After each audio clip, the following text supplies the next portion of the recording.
North Korean leader Kim Jong Un has warned the United States that his country's nuclear capabilities are now complete and the nuclear launch button is always on his desk. The entire mainland of the U.S. is within the range of our nuclear weapons and the nuclear button is always on the desk of my office. They should accurately be aware that this is not a threat but a reality, said Kim during his annual New Year's Day address, according to a CNN translation of the speech. No matter how much America wants to attack us with their military might and nuclear power, they know that now we possess such great nuclear power and therefore they will not dare, Kim said, adding that his country's greatest achievement of 2017 was the historic accomplishment of completing our nuclear capabilities. Since coming to power, Kim has overseen a dramatic increase in the pace of North Korea's missile program. As of February last year, Pyongyang has fired off 23 missiles, improving its technology with each launch. In September, the regime carried out its sixth and most powerful nuclear test. Ewan Graham, director of the International Security Program at the Lowy Institute, told CNN that Kim's nuclear button comment is effectively just noise. It doesn't say anything we haven't heard before.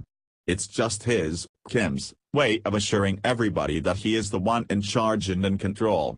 It's almost like a declaration of victory. They're over the finish line as far as they're concerned, and they're trying to message the U.S. that they've got what it takes to deter them, said Graham.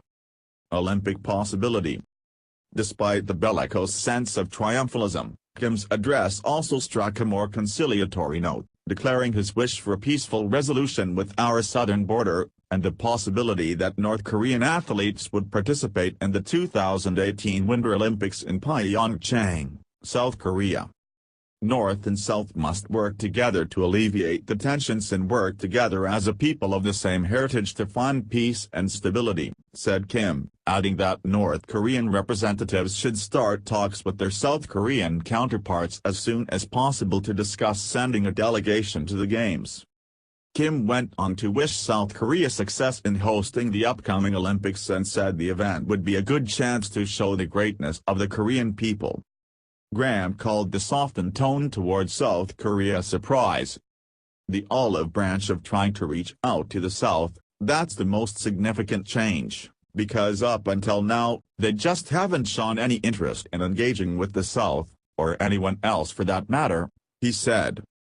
But an olive branch is always wrapped in some sort of belligerent coating in North Korea. It doesn't mean the end of the nuclear program, even if they do reach out and send a delegation to the Pyeongchang Winter Olympics. It wouldn't surprise me at all if they accompanied that with a continuing testing program as the spring comes, be that a submarine launch or satellite launch. Tensions rise. Tension has been rising between the United States and North Korea in recent months. Admiral Mike Mullen, a former chairman of the Joint Chiefs of Staff, said Sunday that the United States is closer to a nuclear war with North Korea than ever. In an interview on ABC's This Week, Mullen warned that President Donald Trump's provocative rhetoric aimed at Kim Jong-un likely indicates he would prefer to take a more aggressive approach to countering the rogue regime's rapidly evolving nuclear weapons program. Last week, the UN Security Council unanimously adopted new sanctions on North Korea in response to Pyongyang's November 29 ballistic missile test, seeking to further strangle its energy supplies and tighten restrictions on smuggling and the use of North Korean workers overseas. North Korea's state-run news agency KCNA released a report Saturday promising that the country would remain committed to its nuclear development in 2018. Do not expect any change in its policy, the report read.